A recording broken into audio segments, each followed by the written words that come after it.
Hello everybody. Today I would like to discuss and present to you a case study about decreasing food refusal and increasing food repertoire using differential reinforcement and gradual exposure. I picked up this topic to present for everybody because I honestly believe that proper nutrition and food habits are crucial for child's development, especially at the earlier age. Therefore, it should be addressed as early as possible. In this presentation, I would like to introduce to you 12-step hierarchy method which I applied for intervention with my client. I would like to point out that many children with ASD have unusual sensory behaviors instead of using five senses properly. For example, hypersensitivity includes using lips to identify temperature, smell, and taste of the food. Therefore, the main idea to introduce new food through play.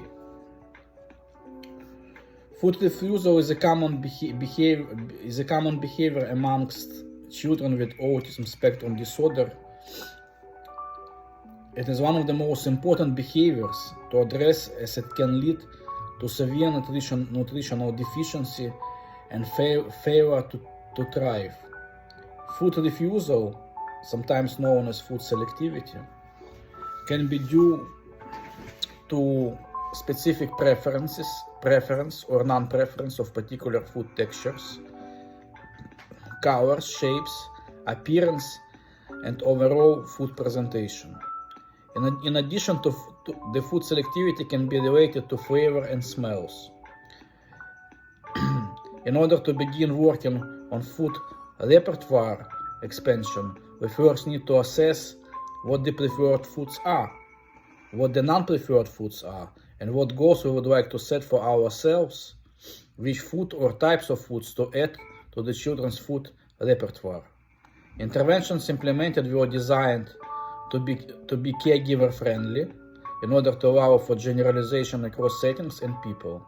In this study, we completed a preference assessment using information provided by parents and teachers and used the preferred foods to increase food repertoire using the 12-step hierarchy method developed by Tanner and Andreoni based on their 2015 article.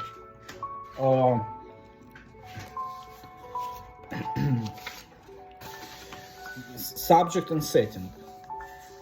The subject in this study is a male student in preschool, age 4, with mild ASD. He is verbal, but with limited communication skills. The child has very limited diet due to food selectivity and food refusal behaviors. His initial diet consists of anything crunchy, like crackers, cookies, pretzels, potato chips, baby carrots, apples, crispy pizza slices, and veggie sticks. The child is in 25th percentile for his overall development, according to his pediatrician, which is a concern to all caregivers.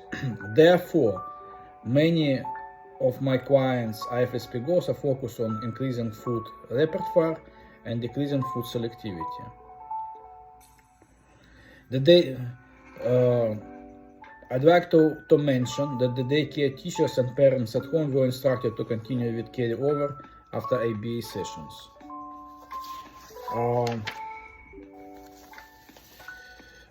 Preference assessment. Based on ABA principles, we use pair assessment to identify highly preferred foods. In this assessment, were included parent interview, checklist, and teacher's feedback. Child was choosing a preferred food in an array of 3 edibles: pairing first. So I chose 6 foods based on menu in school. In September, when I started the case, the child was bringing some of the food in the box from home. This is called picky eating. Then by mom request, we discussed the menu in school and decided to increase his food variety tolerance and participate in social meal time with kids so he can eat the same food as his peers. During the preference assessment, the following foods were chosen from the menu, which are indicated in 12-step hierarchy tables. During the preference assessment, the following 6 foods were chosen from the menu, which are indicated in 12-step hierarchy tables. Also, I would like to point out, to prevent escape behavior during mealtime, we teach food refusal in functional way by throwing food in the garbage can. Paired stimulus assessment were conducted to identify highly preferred edibles. Parents and teachers were also asked through interviews for their input on what they believe are preferred edibles and use this information during the paired stimulus assessment. Thus, we are giving the child an opportunity of 2 choices: to refuse the food,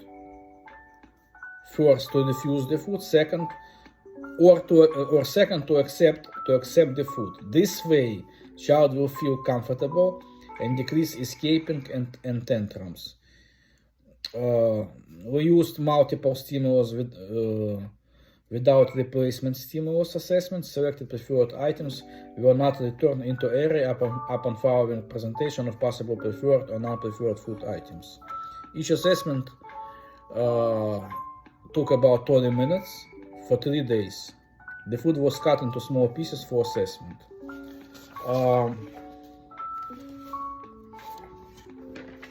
Okay, let's move on.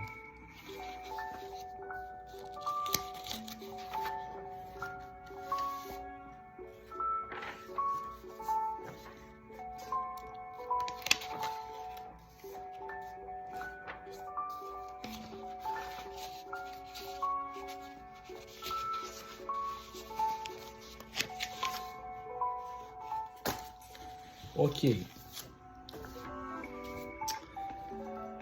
In the 2015 study by Amy Tanner and Bianca Andreoni, a 12-step graduated exposure food hierarchy was constructed. The study was effective because after 9 months of treatment, the participants' food repertoire increased from 4 items to more than 50 items. Additionally, food refusal behavior decreased, in other words, went to 0. The reason why I implemented this research, because we are, as future BCBAs, should incorporate in our treatment recent studies that are mostly effective. In the future, I would like to specialize in picky eating, a behavioral approach to feeding therapy. So, what did I do to prove validity of this study? I used 12-step hierarchy method. The 12-step hierarchy method was used in order to teach Bruno to gradually accept non-preferred foods. Selected foods were cut into small pieces and placed on a dish between the therapist, caregiver, and teacher and Bruno. Classroom teacher participated to learn the procedure and to carry over for maintenance. At first, Bruno was asked, what food would you like to play with first? If Bruno did not select any of the presented items, the therapist caregiver teacher would choose one for him. So this is SD. A garbage can was placed next to Bruno. Spiegel! So that he can throw out the items once he touches it.